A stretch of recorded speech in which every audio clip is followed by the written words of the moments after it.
I'm going to do another book review today. Do you want to join me? Maybe he does. Maybe he doesn't. I doubt it. He's always looking me. Hi everyone, Helen Blunden here. Hope you're happy, healthy and well. It's time for a new book review today where I share some life lessons out of books that I have been reading. And it's my pleasure to talk about the autobiography of Alice B. Toklas by Gertrude Stein. And you might be thinking, what an odd title. Shouldn't it be the autobiography of Gertrude Stein by Gertrude Stein? Or is it the autobiography of Alice B. Toklas by Alice B. Toklas? Well, Alice B. Toklas was the partner of Gertrude Stein. And in fact, this was written by Gertrude Stein, where she talks about Gertrude's own life, but also a little bit about her partner's life, Alice. And this book was published by Arcturus Publishing in 2023. And in fact, as you can see, guess what? For those of you who've been following my videos, this is not a library book. I actually bought it. My own money. Strange, I know. But I bought this a couple of years ago, knowing that it was written by Gertrude Stein, but not knowing anything else about her. If I could be entirely honest here, when I think of Gertrude Stein, I think of that actress who played in Midnight in Paris alongside Owen Wilson, and she played Gertrude Stein. And in fact, I had her voice as I was reading this book in my head. I've watched that movie so many times. I fell in love with that movie. I think I fell in love with this concept of artists and writers gathering together in early 1900 Paris, seeing how they fed off each other and their creativity and the ideas. It seemed to be a point in time and a place in time where there was new horizons unfolding. That was pretty evident in this book. And in some way, as I was reading this, I was hoping for that same feeling I got from reading Ernest Hemingway's A Movable Feast, and also that same feeling of watching A Midnight in Paris, which if you haven't watched the movie, then I highly recommend it. You get to see what it could have been like with all these artists and writers gathering together in Gertrude Stein's house at the Rue de Fleurs. So there's a reason why Gertrude Stein wrote this book, wrote it in such a way. But I must admit, initially when I thought about it, it felt odd that she would do it from this point of view or this perspective. But then in hindsight, when I started to think of the type of people that she was hanging around with, the type of movement, the modernist movement in art, blitzing and changing the rules of art, maybe she was doing the same thing for writing. Maybe she was trying to do something original, something amusing, something different. I'm going to be honest here. I thought initially it just didn't ring true. Why would she do it from the point of view of her partner when it's really a biography of Gertrude Stein's life? What was she trying to say there?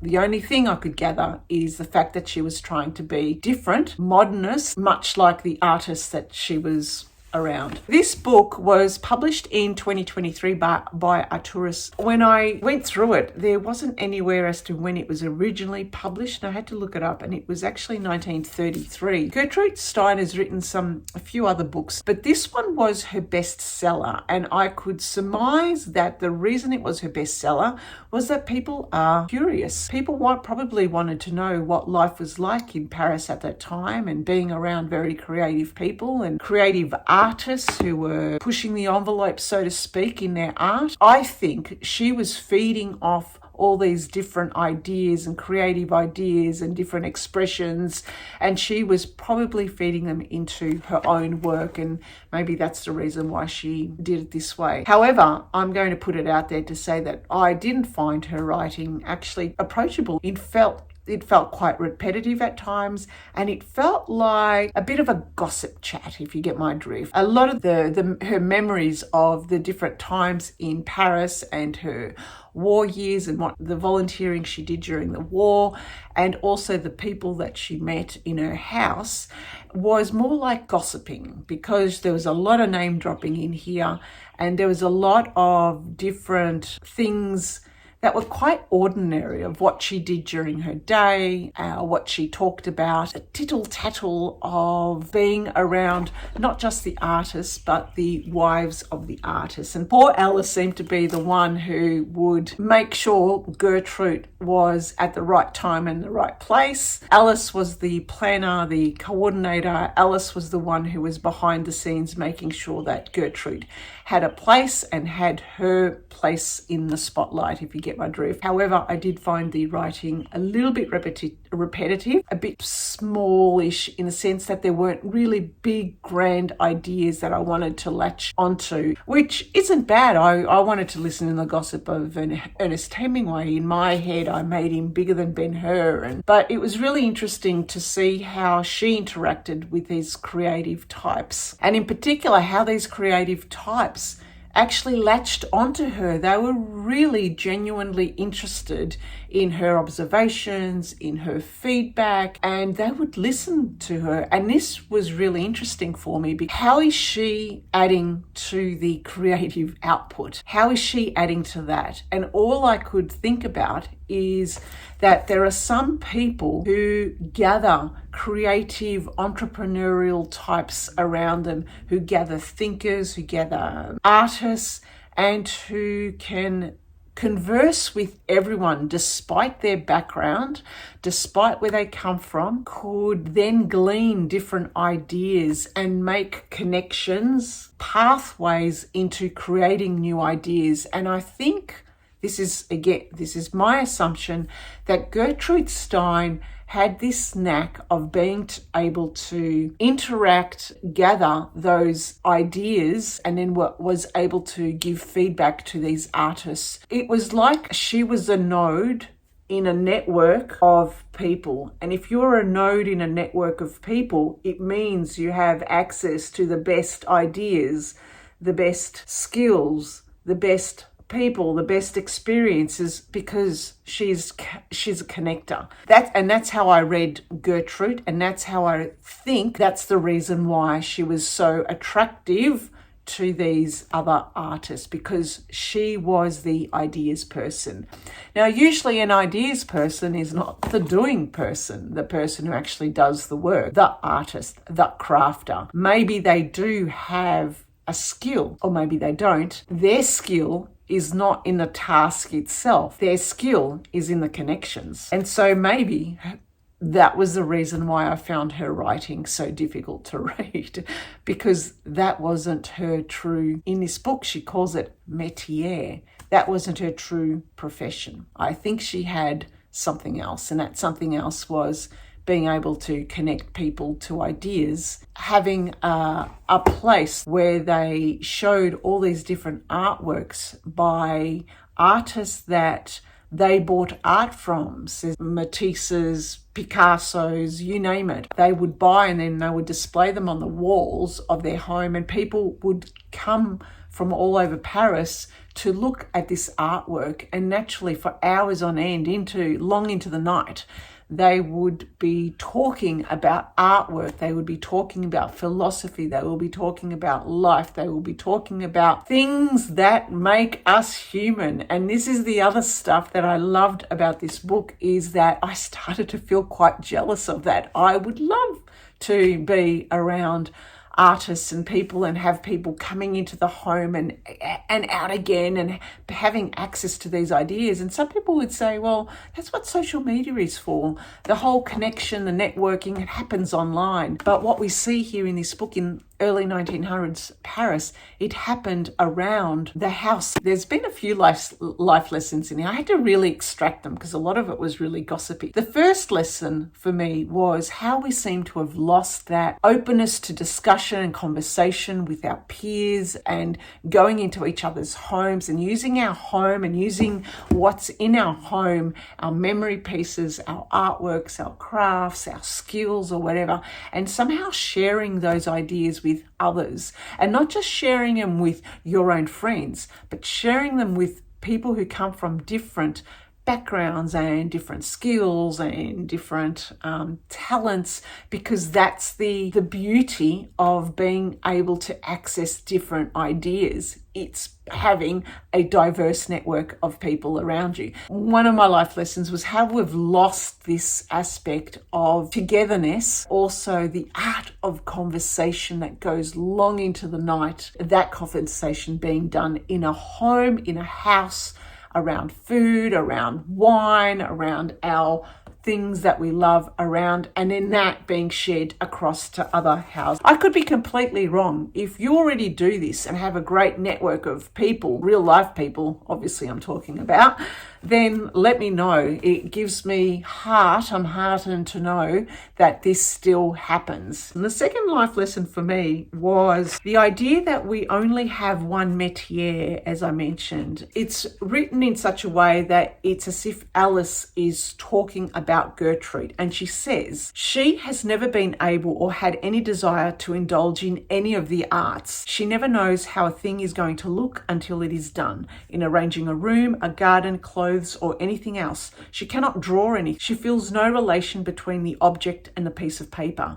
When at the medical school, she was supposed to draw anatomical things. She never found out in sketching how a thing was made concave or convex.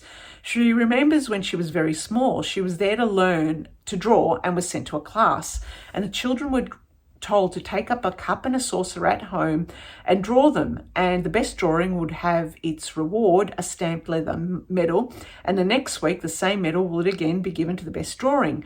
Gertrude Stein went home and told her brothers, and they put a pretty cup and a saucer before her, and each one explained to her how to draw it.